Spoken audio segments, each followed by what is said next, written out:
Merry Christmas, Dr. Billy Garvey. This is our last episode of 2023, episode 76. It's full of a lot of long-form Griswolds and short-form Griswolds and Winslows. And then we do a little breakout, little die-hard number, which I've been pushing you for a long time. Yes. And restoring relationships. Yeah, so hopefully something helpful, a little bit of content there, talk a little bit about the movie. But this one was a big one about just celebrating all the stuff people sent in, the year we've had. It's phenomenal to hear that this is helpful to people. So thank you to all the listeners, to you, our amazing partners, all the people behind the scenes that help off there. There's a lot of people that I spend time with that give up time with their own family and share their expertise, trying to make this grow and be something that helps people. Yeah, I don't think you pump your own tyres up enough, Billy, so I'll do it for you. You have had the biggest year on the podcast. It has been huge for you. Another appearance with Hamish Blake, which is massive, and the podcast couldn't be in better shape and reaching tens of thousands of people each week. So it is absolutely tremendous. Well done. You're doing a fantastic job. Ladies and gentlemen, please enjoy the final episode of 2023. Hi, I'm Billy, a developmental paediatrician. And I'm Nick, a developing parent. We're going to use scenes from iconic movies to talk about how we best support our kids. This is Pop Culture Parenting. Hey, don't let your mother smell that beer on your breath. She'll take it out on me. I don't want to see you again for the rest of my whole life. I don't want to see anybody else either. Who is your daddy and what does he do? Just use your best judgment. We trust you. Welcome aboard, Dr. Billy Garvey, to the final episode. Hopefully for the year. Yeah. I'm telling you on air, I'm done. This is my quit episode. It was short. No quitting, Billy. 76 was my limit. 76 is my limit. 76 in 2 years. It's Yeah. almost 2 years to the day. Yeah. But we're back. Another second Christmas special. Yeah. It's funny because, we never intended Home Alone. I don't know why we released right before Christmas. I think we were just so itchy to go. You were very eager to go. Yeah. I remember why. I remember. We thought we caught lightning in a bottle on an F. Yeah. And you were like, we got to get it out. And I was like, all right. Yeah. And we got it out. And not a lot's changed. We've started doing second part eps. But Yeah, from pretty early on. But I wish we'd done one for Time Out because it's such a great I know. It's one of those things that can be really helpful if you know kind of the evidence behind it and how to practically apply it. Yes, and one of our most popular episodes this year. Yes. So maybe, so we're going to do a slightly different flow this time and everyone will be extra gentle with Nick in reading out stuff because I'm also going to have to read out stuff, so we'll see the glass house that I'm living in. but my most recent Griswold was once again asking Annalise to just do all the parenting so I could prep for this ep, which is pretty much every night of the year. And I realised at 10 o'clock at night, I was like, sweet, I'm in good form here. I'm going to go to bed, get proper sleep. I'll look great on camera. Won't see my age. I realised I'd deleted half of the notes somehow and trying to send them to you. So, yes. Well, in similar preparation, Yeah, you've had a... I worked until about 11:30 last night, which I don't like to work that late, but I did. Bit rare. And I've been up since 3 a.m. Yes, well, you are so dedicated to your job that often Nick only sleeps. Yeah. So if anyone from Nick's work's listening, he often does 3 hours a night just so he can give his If best. they're wondering about For some that company. output, late December, they'll be like, why was he so shabby? His performance review is looking shoddy. It's like, as Nick said, 3.5 hours sleep today and he's going into work. So we'll see how that goes. So we're going to do a slightly different flow. We've had some amazing stuff come in around favourite episode, Winslows, Griswolds. We'll go Griswolds first, shorts, longs, then Winslows, shorts, longs. Then we're going to look at Die Hard, Die Hard and restoring relationships, have a scene. And then a little Easter egg at the end. I've got a present for you, mate. So I'm going to give you a present. The gift of knowledge. It's the gift of knowledge. The gift of knowledge. But so that's kind of going to be the flow. But I think also we should off the top just say a special thank you to everyone. Like obviously this podcast only works because of all the listeners. It's been a phenomenal year. Huge year. seeing, big growth. And this is like, I'm really lucky. So you are amazing. You come in on air and support this and be vulnerable, and you've got no idea what we're going to talk about. So it's, it's beautiful commitment. There's all these people off air that help me with stuff. And, we talk often about we're not trying to do a popular podcast. We're trying to get help to people. It's such a long wait to see me in clinic. And once again, you can't see me in clinic. I'm in a big tertiary public hospital that's got a very long wait list. So the point is not to bring you to me, but to do what I'm doing in a more accessible way. So shout out to all those people behind the scenes that are helping. It's not possible without them as well. AV1's been an amazing thing. Mate, I think I'm neck and neck with you for getting recognised outside of... I was riding to work the other day, and this bloke pulled his earpods out and said something to me, and I was like, "Oh God, am I about to? Have I done something wrong?" Dust up on the bike path. So I was like, "Do I stop?" And I was like, "Hey," and just kept riding because I was like, "I don't know what he's saying." And then I stopped because he was trying to say something to me, and he's just like, "Oh yeah, I'm listening to PCP. Nice podcast On the bike." I was like, "Wow, Commute. Yeah." So he was walking, I was on the bike. Ah, so really flagged you down, didn't he? Yeah. So shout out. I must just be that.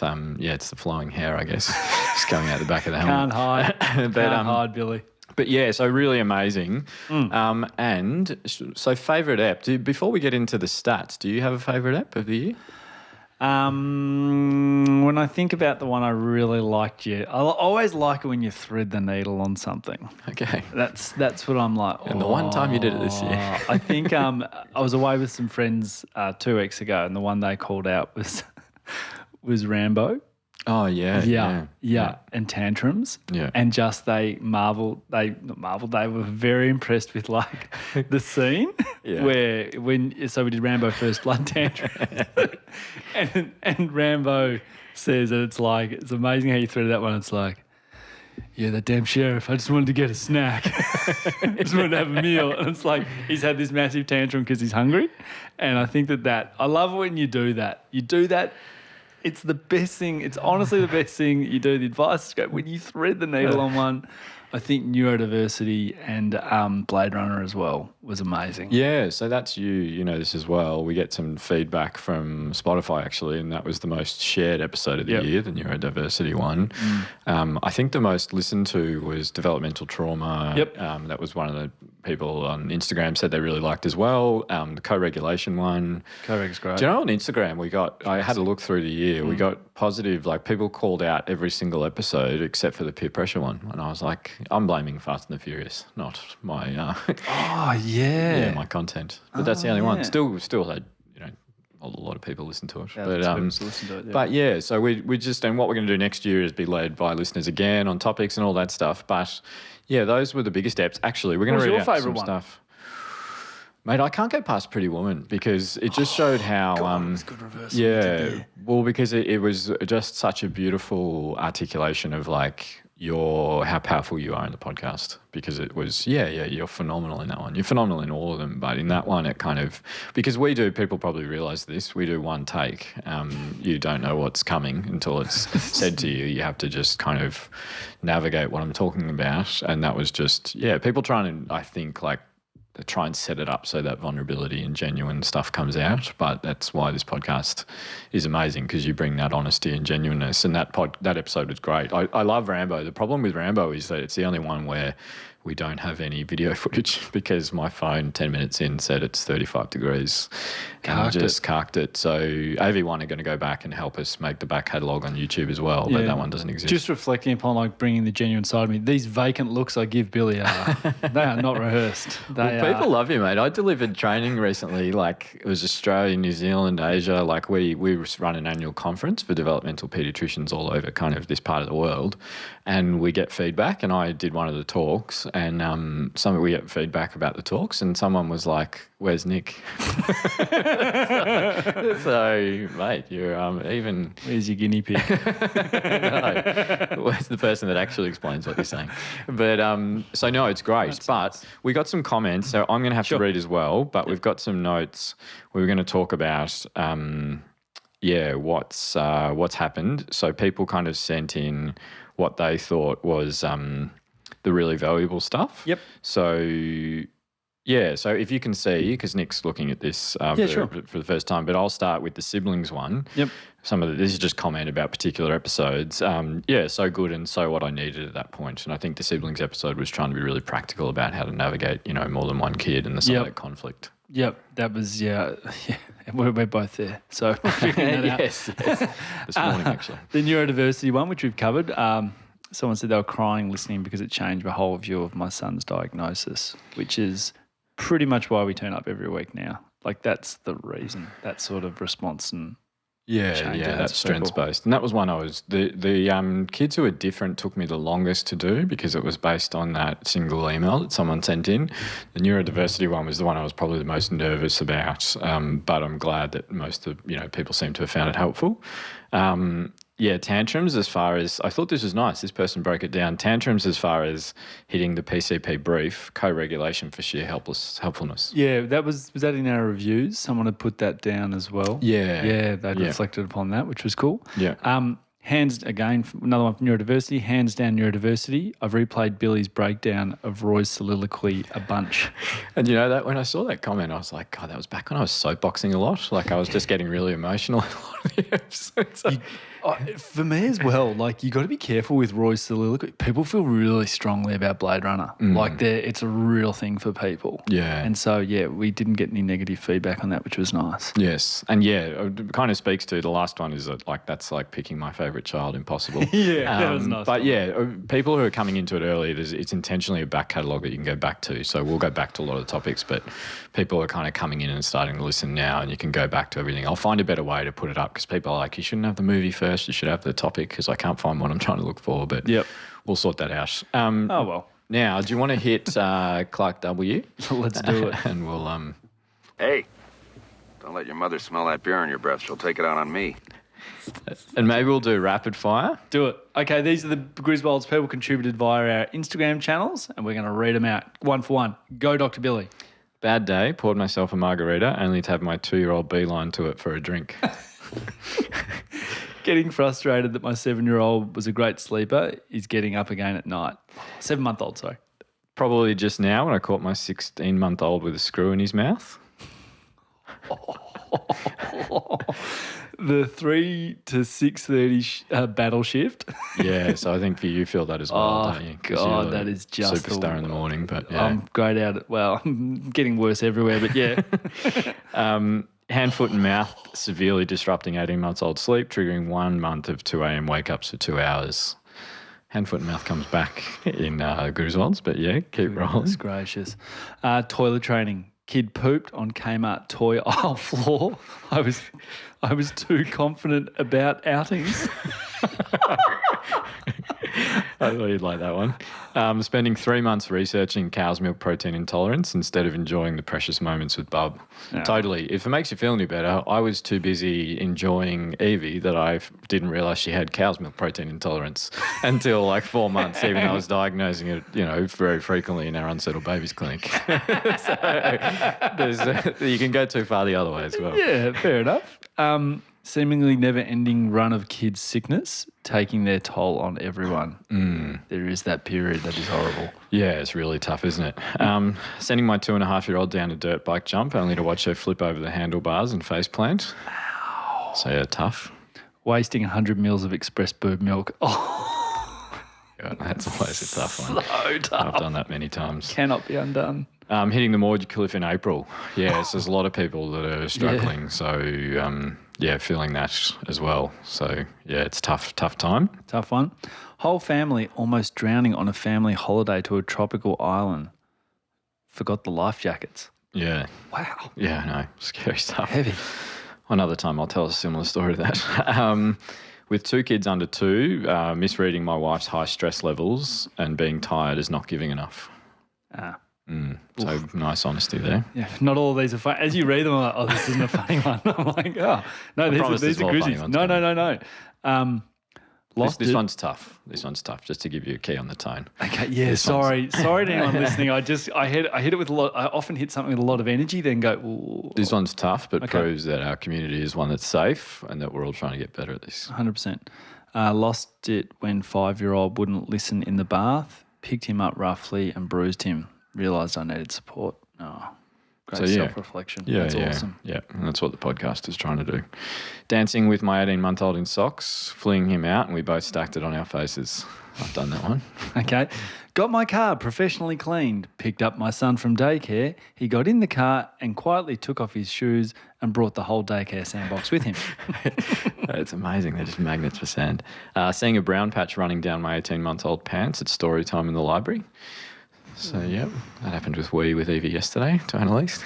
It's a tough one. Yeah. Sending my 18-month-old to daycare with hand, foot and mouth, not realising and spreading it through the centre.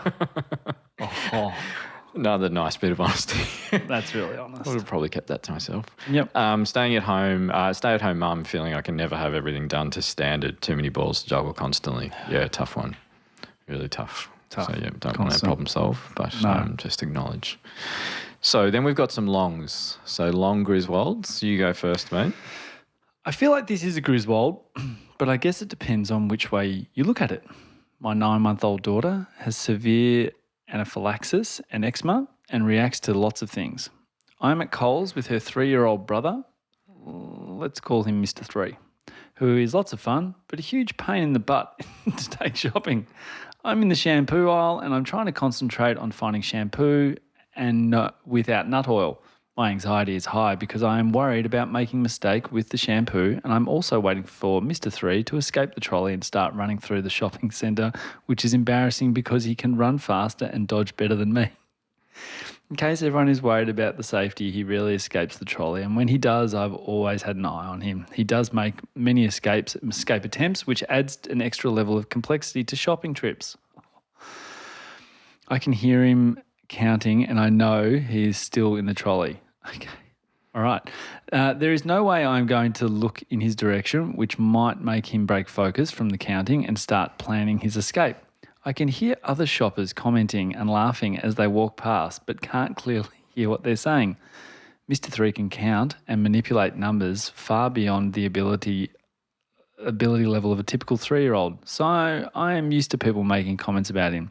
I find shampoo I am happy with and turn to put it in the trolley and discover what everyone is laughing at. Mr. 3 counted over 100 condom boxes and put them in the trolley. You have no idea how long it takes to restock the shelves with condom boxes while Mr. 3 cries loudly that I need to give them back to him because he really needs them. Oh, classic. I just thought that was such a good one. Followed by another classic. My 3-year-old Dara and I went to the pool after a swimmer in a rush to get changed. There was no spare family change rooms and we opted for the adult female rooms. We changed in haste and my daughter teetered on a meltdown as I picked up our bag and in my defence put on very similar pair of blue track pants. We headed for our car but couldn't find our keys. Not until I heard a voice behind me yelling, "Excuse me, you have my pants on," and having to derobe in the middle of the car park and returning the lady's pants to my daughter. My daughter said to me, "Mummy, you need to wear pants outside. It's too cold." Oh, sage advice. I just thought that was so good, putting on someone else's pants. Oh, that's an awkward exchange. Hey, mate, you're wearing my pants. In a car park.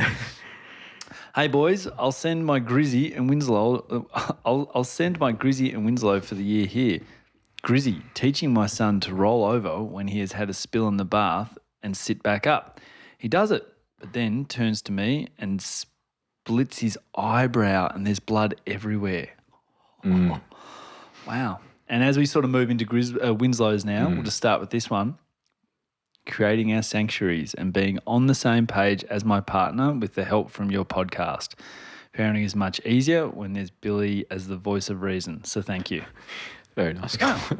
Now, should we give... Really? I cut out the bit that said Nick. I was like, I can't share the limelight this much. Can you give us the great man who's also going to come back in the movie? I don't object to fun. I love fun. In fact, I'm the grand funk master of fun. Such a joyous episode, isn't it? It is. So short Winslows. Short Winslows. Start on me? Yeah. So this is again what people sent through to us. You start, Billy. Reflected and realised I'm expecting too much of my bub and myself. Yes. Good most reflection. Of the time that's the case. Understanding that my child does everything at his pace and letting go of expectations. Oh, got to drop the expectations. Key lesson. Yep. Kid picks the pace. Oh, kid picks space. Nice. Realising we have an amazing village and how lucky our kids are to have this. Yeah, you and If I you've got got to it. have a beer and a feed the other night and sort of talked about that, didn't we? How lucky we feel. Yep. Yeah, if you've got it, it's, worth its weight in gold. Realising we have an amazing... Oh, sorry. Getting my 2.5-year-old son with speech delay into speech therapy. Yeah, tough. Bang. Unfortunately, that is a huge win. Supporting my orchid baby's difficult transition to daycare. Now she's absolutely thriving. Oh, what a relief. People don't... I haven't had that challenge, but part of me can empathise. Like that, it would be so hard. Yeah, there's some things you have to live, like toilet training, which Annalise is living. I was about to say which we're living, but Annalise is actually... Sounds like she's doing a lot of heavy lifting on that one. Yeah. Yes, on everything. Pretty hard to do it from the studio, mate. Just saying. Hey, taking the time to do Circle of Security training. So good. Yeah. I delivered some training with about 70 maternal child health nurses yesterday, and they were talking about how amazing the training is. So people are very interested. That is phenomenal training. Becoming a dad, listening to the beautiful manners of my 2.5-year-old. Beautiful. This podcast, I am a better parent 100,000 times because of it. Yes, thank you. Putting our needs aside and moved 5-year-old school where he would get supported for his autism. Yes, amazing. Wow, that's a great one. I'm just reading that one. Yeah, awesome. Love hearing that. After my 2-year-old did a wee in the potty for the first time, she said she was proud of herself. Yeah, amazing. Oh, cute. Getting through PCP for the second time on each episode and learning heaps more. It's always amazing when we hear people do that because our average listen time is over 1, which is quite surprising. Yeah, it is. That is amazing, isn't it? Our average listen time per user is I over can't 1. believe people listen to our stupid jokes and maybe they just skip Must the skip first a bit. half. They got to skip a bit. Got to. Yeah. Yeah. Survived the first 6 months of having 2 kids. Barely. Yeah, it's a tough window, isn't it? Oh. My 3-year-old telling me not to worry because I look pretty after telling my friend I forgot makeup. That's cute. Toddler's language exploding and hearing her parrot sweet things. Miss you, good boy. Yeah, I get good boy off Evie all the time. Do you? Yeah, good boy. I Good don't boy, get she that. pats me. Like pats me to sleep. Good boy. Showing my kids to go for it by winning cheerleading national championships at 39 years old. Ah! Bang. Wow. That's a long-time listener, actually. of Really? ours. Yep, she's been a supporter since the start. Candace? No, but that's also now, long Winslows. Long Winslows. Let's do it. You roll off. And then after this, we're going to go into our Die Hard episode. Yes. Yes. Restoring relationships. Is that right? Yes, restoring relationships. I don't know why I'm doing Connery. It's not even He's him. about the only person who wasn't offered the role of John McClane. So Okay. Hey, legends. I'm not sure if this will get through to you, but I wanted to let you know my perspective on it and how it's influenced me. I apologise for sounding arrogant, but I believe this description of my career may help give some context. I'm a professional stuntman with over 60 credits. I've won a SAG Awards and have butted heads with the biggest in Hollywood. I've done fights with Hemsworth, Johnny Depp. I was the alien in the new Alien film. I fell into the industry at 16 years old when I thought I was an adult, but I really wasn't. I was forced to be an adult, and it's difficult. By the way, I haven't read this, Billy. I know. That's why Okay. I've intentionally done this to you. Oh my God. I left home early, very early. I'm now dealing with those emotions. I've never known anything else. Life is risk reward. It's my entire identity. It is who I am, and I am now realizing a new way of life, that being fatherhood. I'm now a father, and I've never looked at the risk the way I do. I'm now a father, and I have never looked at the risk the way I do now. I have a wild child who I sometimes project my own fears on. I have seen risk. I have observed it in its raw form. I have witnessed disastrous outcomes from poor planning.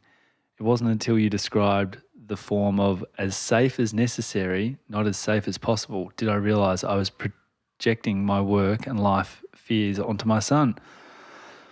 I was never shown support through childhood, but I have very supportive parents. If I was injured, they told me I was stupid or I made a mistake. Okay. if I was sad, I was told to man up. My parents are beautiful and incredible and I love them, but I believe they don't know how to be a parent or deal with those emotions. How to be, okay. Throughout life, I have physically taken one of the riskiest routes you could go down. Never once did I do it to seek approval through risk-taking. I aligned that with my identity, and being a father now has changed that outlook. I'm a father now and I want to make sure I can encourage his craziness without making it his identity. How do I navigate life with my son and future son on the way? I am a risk taker and sitting back watching it all. I'm a risk taker and sitting back watching it all difficult, making it all difficult. I'm a risk taker and sitting back watching it all difficult. Is difficult. Is maybe. difficult because I've made all the mistakes. I was raised to be the bravest man in the room. I can do things people don't believe, but being a father, it's scary because I want him to be the best he can be without putting the pressure on him. I want him to be brave, but not stupid like I was. Thanks, guys. If you ever want professional risk takers' opinions on something, feel free to ask. Stuntman. Yeah, I thought you'd love that. Wow. Sport with Hemsworth and Johnny Depp and being the alien. But yeah, it's just, I think there's a unique thing. The reason I included that one is there's a unique thing in kind of we're hearing a lot of dads who have maybe a traditional, slightly dated view of masculinity and risk-taking that are kind of listening to the podcast. And I think it's something unique that seems to be happening where dads are kind of coming in and going, oh, there's another way besides just toughen up or man up. The riskiest risk taker. I can't believe we've got a stuntman listener. Yeah. Yeah, maybe we'll get him in. I think he's in Hollywood, but maybe we'll... Maybe we have to go to Hollywood. Yeah. We'll let our partners know. I'm not sure Hollywood's ready for us. All right, me. No way they could handle us. Of course. My 3-year-old daughter and I were reading a book on what to do when you don't know what to do. There was a picture of a girl who was sad and missing her friends. My daughter pulled the book from my hands and put it on the ground. She then began to jump on the pages. Oh my goodness, I replied. What are you trying to do? She replied, Mummy, I'm jumping on into the book to help the sad girl. Such a proud mama moment. It's beautiful. Also, it's really beautiful, but it also reminded me, remember the Friends episode where Joey's lost and he has a map? And he's like, I'm stepping into the map. He puts the map on the ground and steps into it. It's a classic pop culture reference that I just haven't landed with you there. Sorry, I wasn't a big friend. I'm just thinking about the next question I have to ask in the reading. All right, Billy. Well, I thought I gave this one to you because I reckon you can relate to it. Sure. My 4-year-old hasn't been confident in a swimming pool. He doesn't like change, so he's previously panicked, cried for weeks. When he's improved and the swimming teacher has removed arm floaties, etc., to help him with progress. I've kept him in swimming lessons, even though some classes have been tough watching or listening to him crying and not wanting to be there, but also seeing the slow improvement, confidence building. It's taken a lot of patience and me telling extended family not to pressure him around going for a swim and to keep it fun when he's in the water. In the last few weeks, I changed my narrative with him and started asking him if he thinks he can swim. He would confidently reply, yes. So before each swim lesson, I would remind him that, you can swim. He would say, I can swim. And we would almost shout it at one another on repeat to pump each other up. To the point where 3 classes ago, he did a lesson without any tears or flotation devices. Then, overconfidently decided to... he would launch himself off the step and swim over where I was sitting on the other side of the pool. Before I could say, no, stop, knowing it was too far, he swam, then started panicking and slightly sinking. But thankfully, a teacher got to him before I had to jump in, and even though I had a small heart attack, he climbed out of the pool smiling, and he was proud of himself. We all were. There hasn't been tears since. What a Winslow. Oh, Amazing. Oh. You've had some massive gains swimming in water as well. Yeah, swimming this past year for us has been, Man, you swap swimming in for walking, swap swimming in for talking. It's just this sort of stuff doesn't seem to stop for me as a parent. Like, you're kind of like, oh, my kids should be talking, or God, why aren't they walking like their cousin's walking and they're like 2 months younger, and then all of a sudden you're like, oh, are they ever going to swim? And like, it's all going to happen, but you can't escape. It's hard to step back and go, oh, this will be fine, because you're watching them slip behind their cohort. It's so it's so shitty comparing. But, yeah, I just find that one I've just got to remember that after this it'll be reading, and then it'll be math, and then it'll be English, and then it'll be geometry, and it'll just get harder. But it's Oh, mate, if genetics has anything to do with it, there'll be guns at math. That'll be. But yeah, it's really tough because you compare yourself and your child and how am I going, and that's I've still got some faith in social media being able to do the opposite of what it does in the majority of things like that. Yep. Cool. All right, Billy. So this is my one. I'm a mum to 3 divine kids and I'm a clinician. Juggling 3 kids, trying to grow a private practice and run a home is bloody hard. My husband and I try our hardest to parent our kids in a way that works for us, but like everyone, we have our moments of struggling. Our aim is for our kids to grow up knowing right from wrong, be kind, considerate and thoughtful humans. If they excel in something, that's awesome, but if kindness is what they do best, my goodness, we will celebrate and scream for them from the highest heights and show our pride for them. We can all be our harshest critics and wondering with young children, are we actually doing a good job? Could I be better? Are we, as Winnicott suggested, good enough? Well, today I had 2 of the most beautiful moments that made me reassured me that we're on the right track. Although it doesn't seem always like that when we have our days when we feel like we're drowning. I took my younger to the greengrocer. It's usually something I prefer to do by myself, as I don't have to manage the tantrum over saying no to lollies, which are always at eye level. My middle daughter asked me if she could have a bag of mixed lollies. Today I thought, what the hell? Sure, get the bag. That's often my move as well. Annalise is always wondering why, I'm just always giving. But yeah, sometimes you got to just get the bag, don't you? You just got to do it. She looks at me and says, Mummy, can I have 2? I said, how come you want 2 bags? She looked at me with the biggest smile and said, and I've changed names here, so that we can give a bag to Nick after school. She didn't even hesitate to consider and include him. Nick was so surprised with his goodies this afternoon, he looked in the bag to discover he had a few of my favourite lollies, the fake bananas. They're mine too. Before he'd even had a lolly himself, he noticed the bananas. Without any prompting, he took one out of the bag, passed it to me and said, Mummy, would you like this? I know they're your favourite. I almost burst into tears. It was that moment when I thought, I'm actually doing a pretty good job. The picture could be totally different tomorrow. Thank you again for sharing your knowledge. I'm learning and implementing strategies you both suggest. God. Yeah. Winslows are meant to be like a laugh, and the last one got me, now this one's getting me. Might be another one that gets you, actually. Oh, don't do that. Okay. All right. Just wanted to share a small Winslow with you both also. My husband and I at times have struggled with parenting, having not long had type 1 diabetes diagnosed to also deal with. But has come so far and he's progressed a lot after finding your podcast and was actually the one to get me onto it. Oh, cool.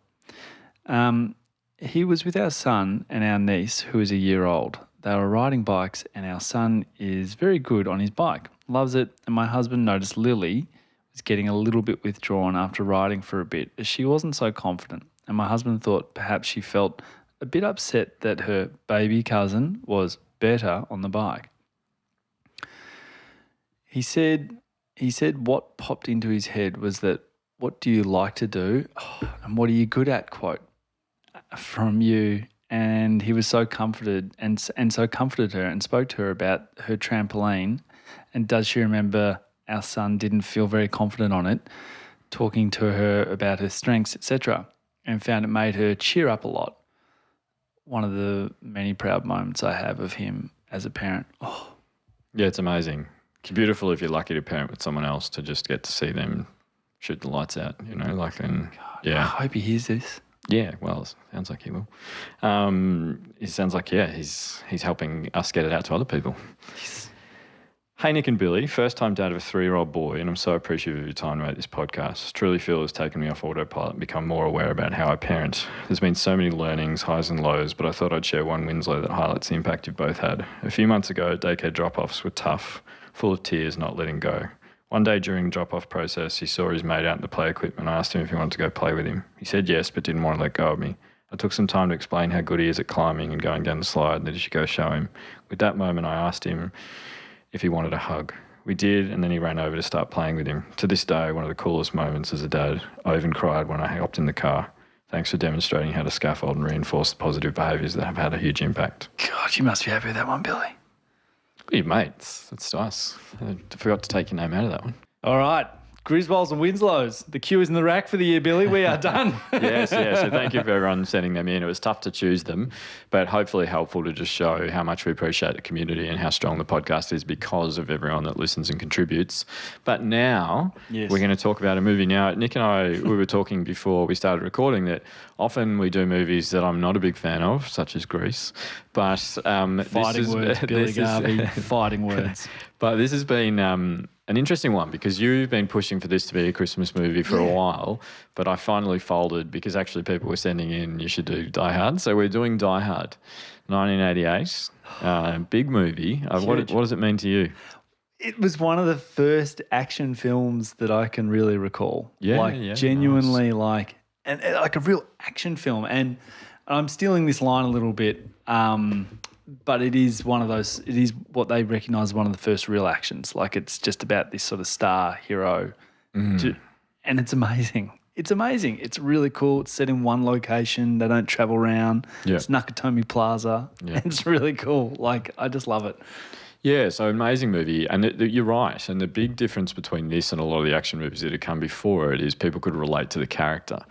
You know, there's not many of us that can relate to Arnie or Sly rolling around the jungle, but he's he's an everyman.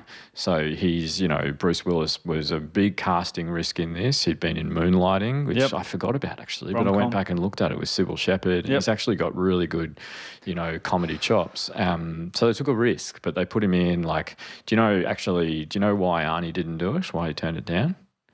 No, why? He wanted to do the opposite. He wanted to have a crack at comedy. Do you know what movie he did? Twins. So he did Twins instead of this. So all the big actors were offered this, but they took a risk and put Bruce Willis, and he just changed his career and he changed the industry. This is a movie that's about the heroic cowboy, the rugged individualism, the kind of saviour that comes in and fixes everything. There was a big commentary on this about foreign interests and protecting American kind of individualism. And, he's coming in against the European terrorists and also the kind of Japanese, commercial interest that was coming in, and he was showing that actually he's more powerful than that as this kind of hard-knocked, cynical, he's a bit like, the Han Solo. Yeah, just that cynic individual, rugged, I'll sort it out on my own reluctantly.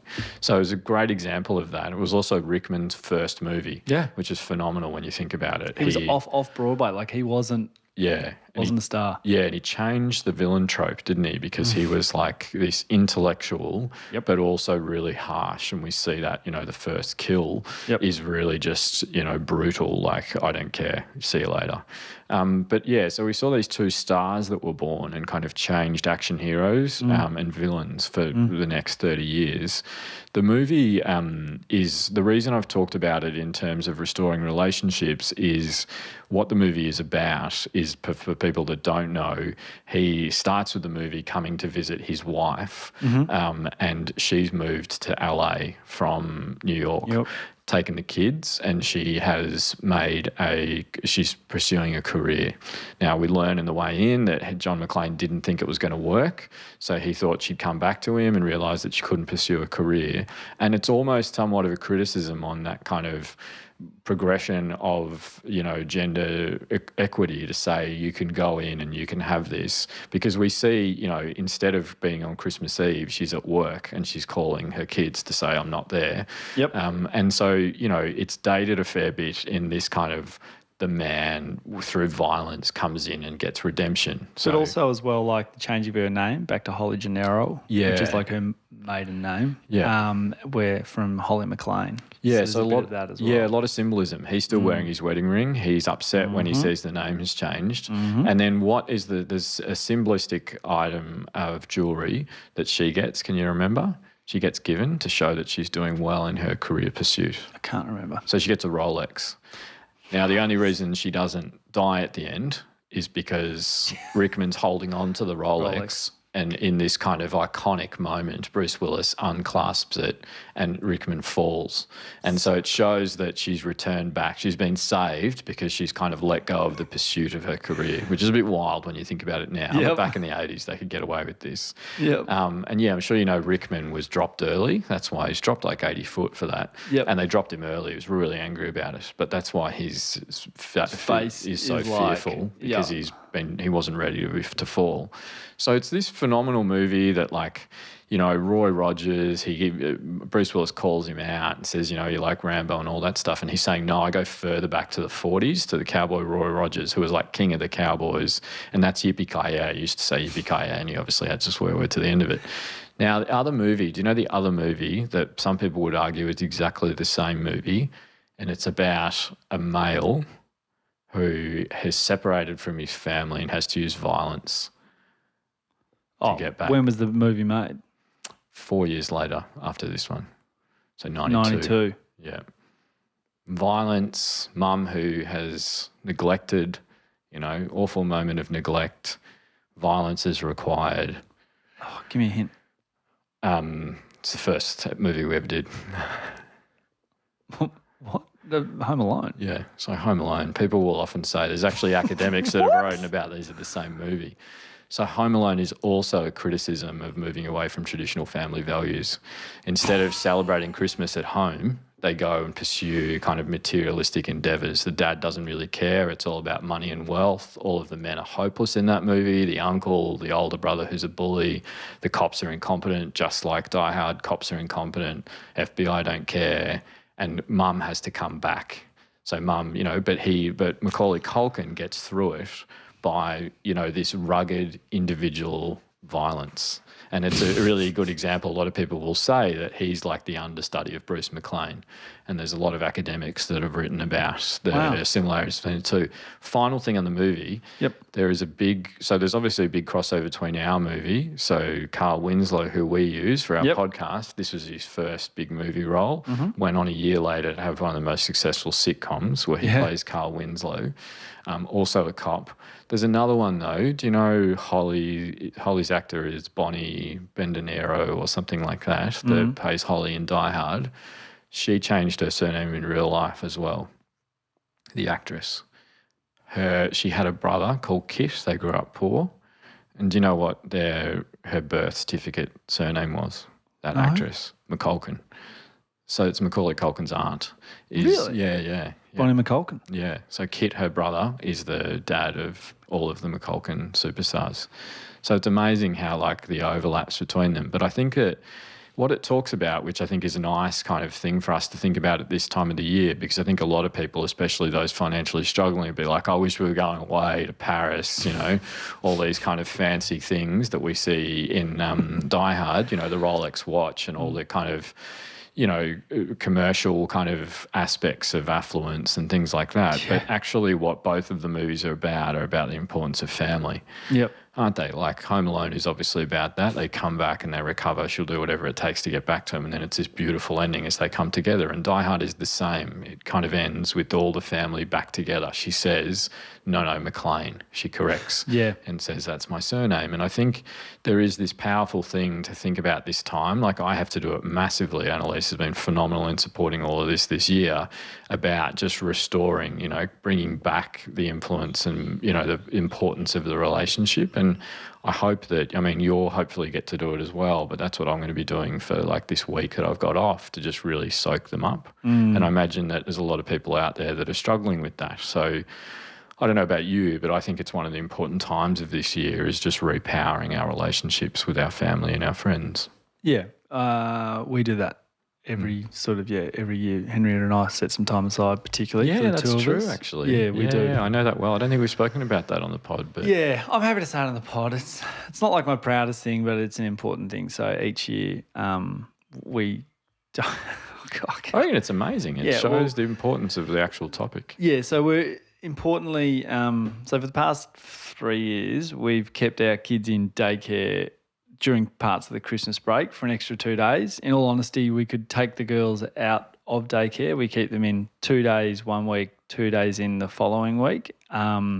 During what's usually everyone takes their kids out, we keep them in and we spend the 2 days in either of those weeks just with each other. And we actually kind of plan the year out and we actually reflect upon the year. So we spend the first couple of days of the first week to be like, what's the year sort of been like? And then the next week sort of plan what we want to do moving ahead. It's not formal. It's not very well thought out, and it's an excuse to go out for lunch and talk to each other and just get sort of like some time together.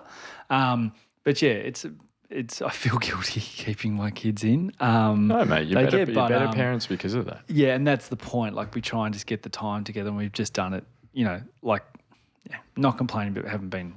We haven't been to a movie together in, I think, since, I don't know, what was that Christian Bale one where he plays the American politician? I don't know. Oh, yeah, it's like 4 years ago or something. So we try and do stuff like that. Yeah. We never seem to be able to do it. Yeah, when was the last time you were on the tandem? Bike together. That's I dusted it off last week, and that was a bit of a Griswold. I wanted to get on it with her, and she was like, "No, we're running late." No, it was like threw my toys out of the car. We're getting on the tandem. She goes, "No, we've got to get there," and I was like, stomped to the car like a child.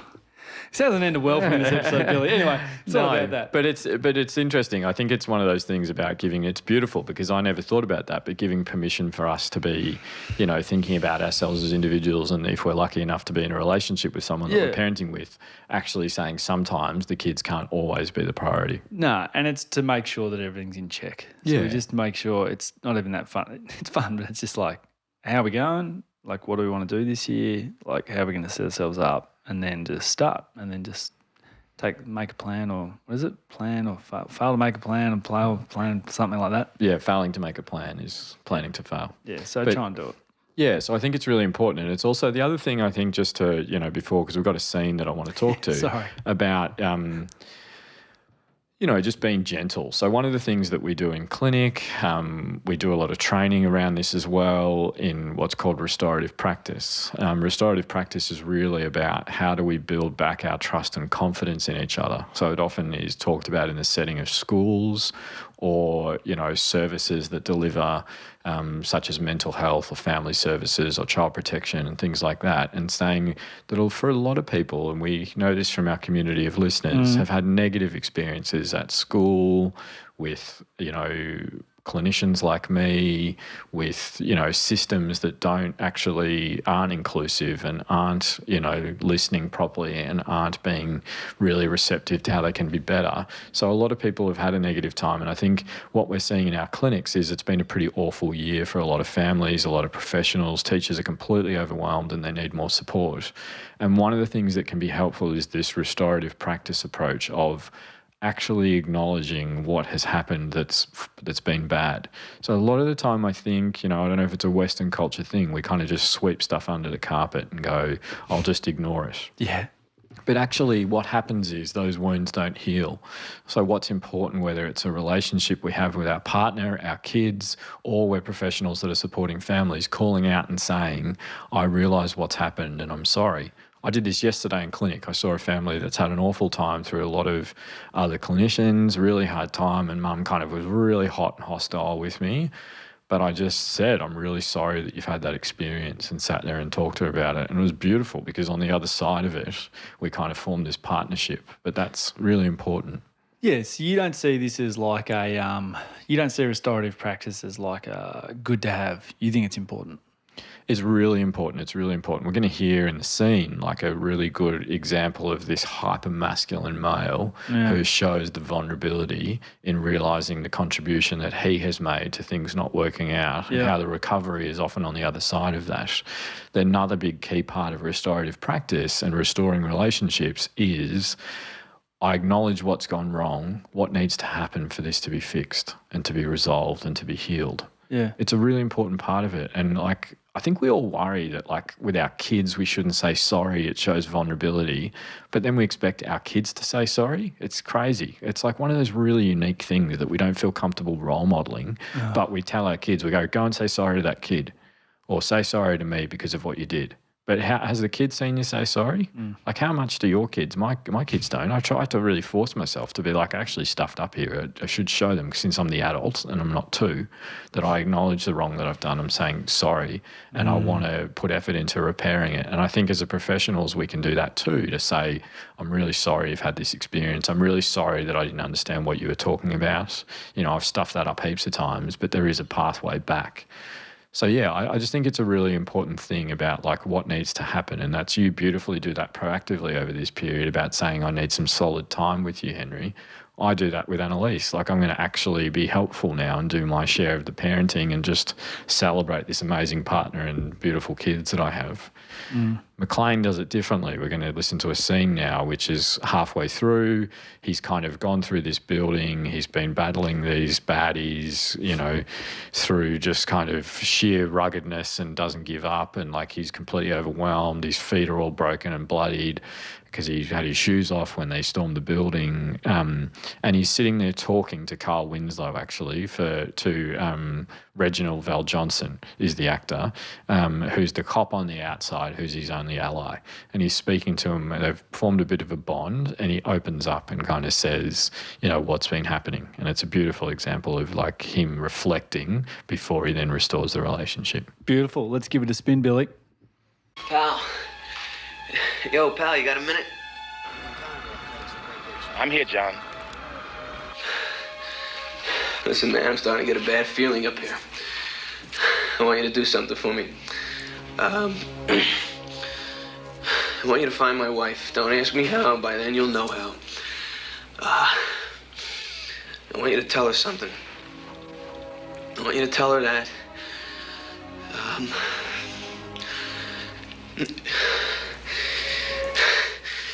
Tell her it took me a while to figure out what a jerk I've been.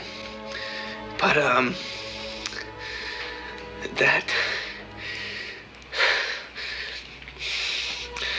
when things started to pan out for her, I should have been more supportive. And I just should have been behind her more. Oh, shit. Tell her that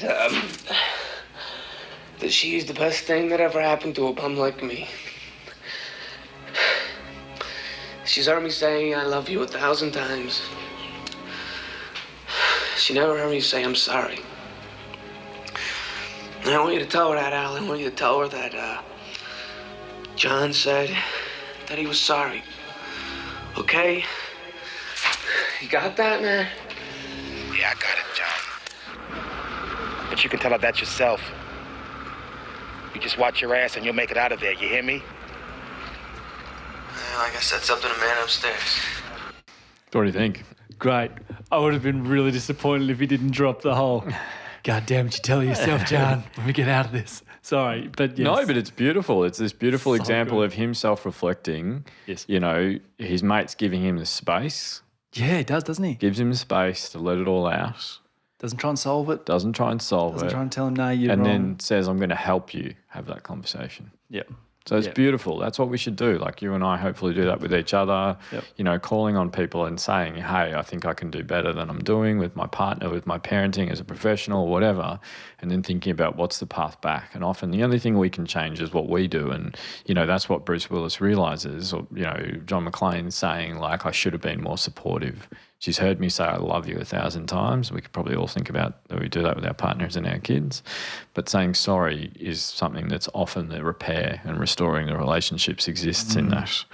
So I think it's, you know, just a beautiful thing to think about as we've got a bit of downtime, and hopefully a lot of people are listening to. There's a lot of power in that sorry as well, like you said. So now sort of it's sinking in. Takes a little bit. It's sinking in with the, like, if you say you're sorry, the kids see you say sorry, and then they will then go say sorry. I know you said that earlier, but it didn't really. It just takes a little bit. No, but it's interesting, isn't it? Think about there's a lot of the power ratio. in it. Like I asked Evie to say sorry way more than she hears me say sorry, which is a bit silly. Yeah. Like, you can't expect it. I understood what you were saying. It's got to be even-handed, but it's like really there's like what I'm trying to say is like there's a power in it. If you do it, you'll actually get a lot more back from it than just like you're not lowering your colours by apologising. Is my point, and it's. It's going to have a better lasting effect. Yeah, well, that's why this scene is the best one in the movie, I think, because he's this like iconic action hero. He's hyper masculine, like he's bloodied, his muscles, his feet are sore, but he just pushes through physical, violence and dominance. He overtakes 10 guys. But then his strongest moment in the whole movie, I think, is when he realises that the contribution he's made and he's got to say sorry. I agree with a lot of what you've said. It's not the best scene in the film. I think when he's got the handgun sticky taped to his back. Big risk that moment, but it's so good. Yes. Sorry, there's something wild about the scene. No, I agree with you. No, from an emotional perspective, it's totally makes sense. I also just love it. I'm not sure if it's just me, but like the way the 80s would play beautiful classical scores, like the music. It doesn't matter what film you're watching, Days of Thunder or just like you find a way. We know who I'm going to be in the Photoshop of that one. Nicole. Won't even have to. I'll get to keep my hair in it. Get you a perm. But I just hearing that scene, you just like it is really beautiful scene. Like, and I think my point was the music that they put behind, the effort they used to put in. I just find it was so. Yeah, amazing. it's you've found. I love the movie now, thanks to you. And it is. I'm always right. But yeah, I think it's just there's the lesson for me in that as a parent and what I'm reflecting on as as a professional, how I do it, how I parent, my relationship with Annalise is like reflecting. Think about like where is the restoration, and where can I, get better at what I'm doing. And that's what McLean is all about, actually. He's not about how tough he is. He goes through this journey of redemption to realise that he needs to be a better partner. And that's the actual recovery, not that he's tougher than all of them. Yep. Speaking of Days of Thunder, to close it out. Go on. I've got you a present that I want to show you. Now, our community is a really powerful one in this podcast, and I wanted to demonstrate that by doing a shout out to. I spoke to a mate who works in the industry and said, like, what's a really good illustration school in Melbourne, and I sent some of the head teachers there an email and said, hey, I've got a paid gig for one of your gun students. What do you think? And I got our artwork redone by an amazing artist who's just finished called James Lynch. I'll tag him on the post. Yes, Lynchy. Showing that, so if anyone's interested, when I put it up, I'll put up the picture. He was so good that I got him to do two. So I want to show them to you. But this is you seeing them, and then our listeners will get to have a look at it when we put it up on the post. But if you swipe across.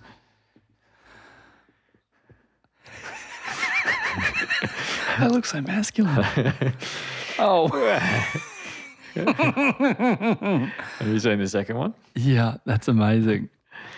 So shout out to James Lynch, who did it very quickly for us, an amazing turnaround. And it's just to show that kind of what we're thinking about is like AV1 a part of our community now. All our listeners are part of our community. Still got to sort out the socials, but yeah, you'll see that up on the socials soon. He's been so generous with my hairline. He actually made us. I had to. One of the things I'd say to him is, we actually look too tough. We're actually not that tough. Yeah, wow. I look thick. Oh my goodness, it's gorgeous. I've always gave him the same brief, Miami kind of Vice, GTA 5, people who know the game, there's a lot of that in it. Same brief I gave the previous illustrator, same photos of me and Nick, which one day I'll release of us in pastel jackets and sunnies trying to look cool with baby carriers and stuff on us. And I've always wanted the car, so I snuck the car in this time. Didn't get the car in the previous illustrations, but yeah, the convertible had to be there. Wow. Number plate? Number plate. Cool dads. Yeah. That was all him. He came up with all that stuff. He's brilliant. Yes, thank you, James. Thank you, Jim. That's awesome, Lynchy. So yeah, I think that's a wrap. That's a wrap for 2023. 76 episodes, however many hours of listening to us. And we'll be back in the new year. Back in the new year, there's a lot of topics already on the list. We'll do a call out for new ones. There's some exciting stuff coming, actually. Going to be doing more community talks. There's some other kind of stuff that's coming out that'll hopefully be helpful for people. So really great. But yeah, just massive thanks to you. Massive thanks to our supportive partners, all the crew behind the scenes that are helping us, giving advice. And then, of course, most importantly, all the fans. All the fans. It's like it's young talent time. Yeah. But honestly, that's why we do it.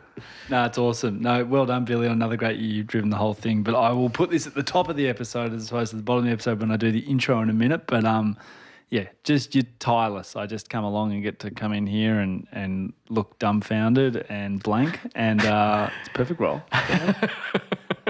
I do a good job of it. I'm a method actor. I am not leaning in. This is the real me. But yeah, awesome year, and congratulations. And yes, let's do it all again next year. Amazing 2024. All right, see you guys. Hey, don't let your mother smell that beer on your breath. She'll take it out on me. I don't want to see you again for the rest of my whole life. And I don't want to see anybody else either. Who is your daddy and what does he do? Just use your best judgment. We trust you.